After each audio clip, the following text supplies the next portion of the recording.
কিয়ামতের দিন ময়দানে মাহশারে হাশরের ময়দানে সর্বপ্রথম আমি কবর ফুরে উপরে উঠে দাঁড়াবো। কে উঠে দাঁড়াবে? বিষ্ণু ইসলাম সর্বপ্রথম কবর ফুরে উনি উঠে দাঁড়াবেন এবং হাশরের ময়দানে উনি কোথায় দাঁড়াবেন? ওনার জন্য একটা স্পেশাল জায়গা থাকবে। জায়গাটার নাম হচ্ছে মাকামে মাহমুদ। জায়গাটার নাম কি? মাকামে মাহমুদ। ওইখানে বিষ্ণু ইসলাম মাকামে মাহমুদে দাঁড়াবেন।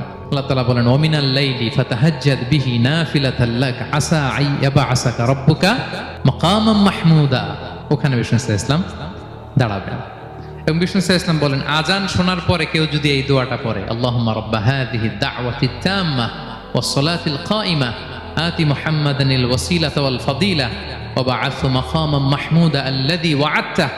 এই দোয়াটা যে পড়ে আজান শোনার পরে বিষ্ণু ইসলাম বলেন হাল্লাত লাহু শাফাআতি ইয়াউমাল কিয়ামা। কিয়ামতের দিন তার জন্য সুপারিশ করা আমি নবীর জন্য ওয়াজিব। কিয়ামতের দিন ময়দানে মাহশারে হাশরের ময়দানে সর্বপ্রথম আমি কবর ফুরে উপরে